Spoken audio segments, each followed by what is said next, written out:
Bienvenue dans cette nouvelle édition du QG Weekend. Voici les titres de l'actualité. Au Burkina Faso, un hôtel de Ouagadougou a été attaqué par Al-Qaïda au Maghreb islamique. Dans la soirée du vendredi 15 janvier, les autorités font état d'une vingtaine de victimes et plusieurs blessés. Jean Ping, l'ancien président de la Commission de l'Union africaine, a été désigné candidat unique du front de l'opposition pour l'alternance en vue de la présidentielle de 2016 au Gabon. Cette investiture est toutefois contestée au sein même de la coalition. La société guinéenne de transport Stragi s'enlise dans la crise. La société peine à répondre aux besoins des usagers. On commence tout de suite cette édition par cet attentat qui a eu lieu au Burkina Faso vendredi soir. C'est l'hôtel Splendide situé à Ouagadougou qui a été visé. L'attaque a aussitôt été revendiquée par Al-Qaïda au Maghreb islamique. Un premier bilan officiel fait état d'une vingtaine de victimes. 33 autres sont blessés du côté des assaillants. 4 terroristes ont été tués, dont 2 femmes. Olivia Yéré-Dobré. Un commando djihadiste d'Al-Qaïda au Maghreb islamique a attaqué ce vendredi 15 janvier 2016 au soir l'hôtel Splendide de Ouagadougou au Burkina Faso ainsi que le restaurant Cappuccino. L'assaut a été donné en fin de nuit le 16 janvier 2016 par les forces burkinabées soutenues par les forces spéciales françaises et américaines. Durant plusieurs heures, des tirs nourris ont été échangés. Le président Roch-Marc Christian Kaboré s'est rendu dans la matinée du 16 janvier 2016 à l'hôtel Splendide, principal théâtre de l'attaque. Il s'est dit déterminé à unir les forces du Burkina Faso avec ceux des pays du Sahel afin de contrer d'un même front la menace terroriste. Moi, j'aimerais en tout cas profiter de l'opportunité également pour saluer nos forces de défense et de sécurité. Saluer tous les médecins, la Croix-Rouge, tout le monde volontaire qui ont participé à cette action et saluer la coopération militaire que nous avons eue, que ce soit avec les Français, que ce soit avec les Américains, qui ont permis aujourd'hui d'avoir une situation de visibilité un peu plus claire. Je crois que le travail se poursuit. Nous aurons l'opportunité en tout cas de faire un bilan très tôt, mais nous appelons le peuple burkinabé et à la vigilance et au courage. Hôtel de luxe, le Splendide et le restaurant Cappuccino étaient fréquentés par de nombreux Occidentaux. Selon un bilan des sources sécuritaires burkinabées, 126 personnes, dont 33 blessés pris en otage dans l'hôtel, ont été libérés. On était juste allés pour dire au revoir à les amis. Pour prendre le dîner ensemble. Donc, quand on est rentré, ça n'a pas fait en tout cas 15 minutes. Les gens sont rentrés, ils ont commencé à tirer. Ils ont tiré, après ils ont mis le feu. En tout cas, tout a pris feu. Et c'est sous les flammes qu'on a réussi à casser quelques vitres pour se sauver sous les voitures qui étaient également en feu. Donc, en rampant, on a pu s'échapper sous d'autres voitures, d'autres services dans les parages. C'est quand la gendarmerie a vu qu'on a pu vraiment nous sauver. Mais il y en a qui ont également reçu des balles parmi les forces de sécurité. En tout cas, qui a fait quoi? On n'a pas pu voir. Par la suite, là, ils ont mis le café en feu. Bon, on a essayé de se débattre pour quand même sortir, quoi. Moi, personnellement, ils ont tiré mon bras.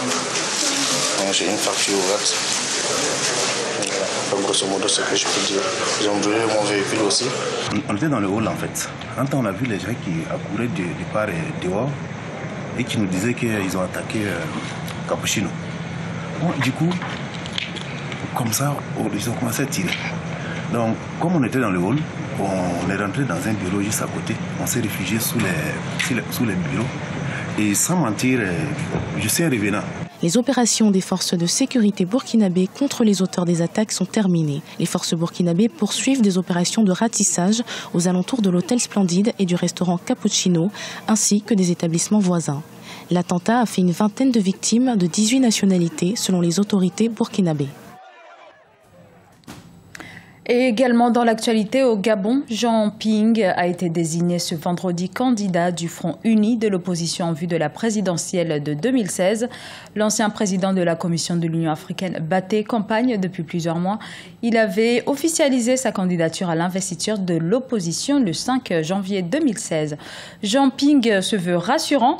Pourtant, sa candidature ne fait pas l'unanimité au sein du regroupement. Les précisions de Deogracias Podo.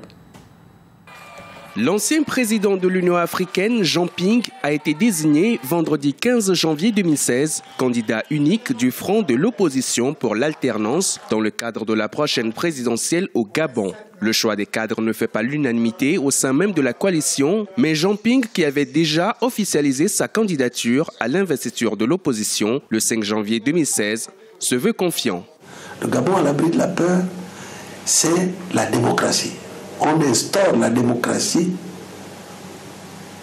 avec tout ce que vous pouvez imaginer, l'indépendance, la justice, le président ne devrait plus être un demi-dieu, le gouvernement doit gouverner, l'Assemblée doit s'opposer, voilà, pour éviter la concentration du pouvoir sur un seul homme, que vous l'appeliez comme vous l'appeliez, c'est lui qui détient tous les pouvoirs.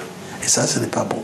Avec une production d'environ 230 000 barils de pétrole par jour, le Gabon fait partie des pays les plus riches du continent. Mais comme la plupart des pays africains, les richesses sont inégalement réparties au sein de la population. À 73 ans, Jean Ping s'engage à faire mieux que les autorités actuelles. Il annonce une présidence plus responsable et une meilleure gouvernance axée sur le respect des droits de chaque citoyen. En réalité, il faut entrer dans la modernité et les gens ne veulent plus qu'on continue à avoir le système en place. Vous comprenez? Moi ou quelqu'un d'autre, les gens ne veulent plus de ça. Et si vous voulez entrer dans la modernité, il faut que ça soit comme ça. Il faut que les mandats de n'importe quel président soient limités. L'élection présidentielle au Gabon est prévue au second semestre 2016. La Constitution prévoit un seul tour de scrutin. Les analystes estiment que les défis du prochain président sont essentiellement d'ordre socio-économique. En République du Congo, l'opposition participera à l'élection présidentielle du 20 mars 2016. Les opposants au président Denis Sassou Nguesso ont toutefois posé leurs conditions. Les forces de l'opposition veulent notamment la mise en place d'une commission électorale indépendante et un fichier électoral fiable. Écoutez Thierry Mungala, porte-parole du gouvernement. Les conditions qui ont été posées par l'opposition ou du moins cette frange de l'opposition, parce que ce n'est pas non plus toute l'opposition, consistant à dire qu'il fallait une commission électorale dont l'indépendance serait reconnue par tous, c'est un drôle de concept, puisque la CENI qui vient d'être adoptée par l'Assemblée nationale par un vote des députés qui a eu lieu hier, qui va être probablement ou peut-être adoptée par le Sénat dans les heures et les jours qui viennent, s'appelle justement Commission électorale nationale indépendante. Donc il y a manifestement un procès d'intention sur l'indépendance même d'une institution qui est encore en gestation et dont les membres ne sont pas encore désignés. Et pour votre information, l'opposition sera dûment représentée puisqu'il s'agit d'une institution paritaire. La société publique de transport Sotragui en Guinée-Conakry est confrontée aux grèves de ses employés qui réclament notamment des salaires impayés. Conséquence, baisse des recettes. La Sotragui, qui dispose d'une centaine de bus, voit son trafic au ralenti. Dans ce contexte, la société peine à répondre aux besoins des usagers. Un reportage d'Emmanuel Milimono, notre correspondant en Guinée-Conakry. Entre le déficit de financement et les grèves répétitives des travailleurs, la société de transport de Guinée traverse une période difficile.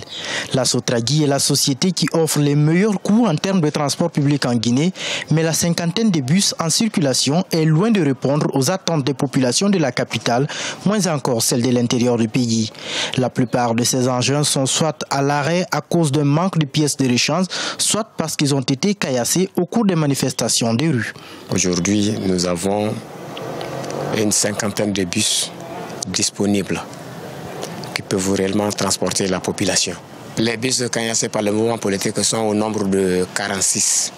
Il y a 3 bus qui ont été percutés par des camions et qui ont été touchés au niveau de leur moteur. Parce que leur moteur se trouve derrière.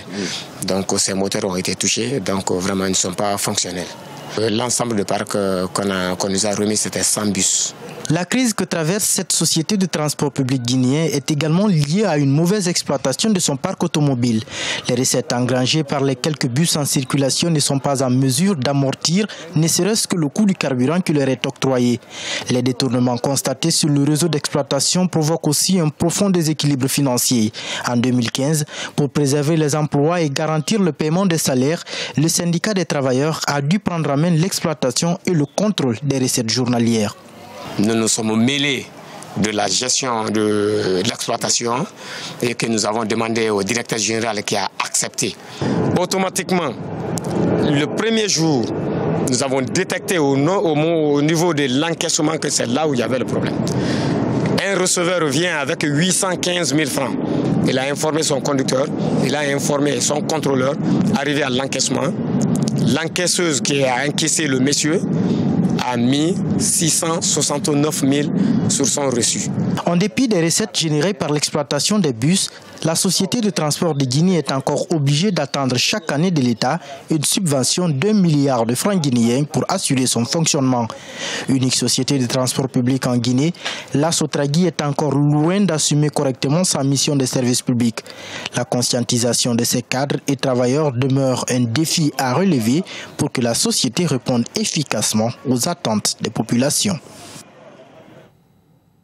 Ce journal a été réalisé par l'ensemble de la rédaction. Nous vous remercions pour votre fidélité. Dans un instant, une nouvelle édition de l'actualité sur Africa 24.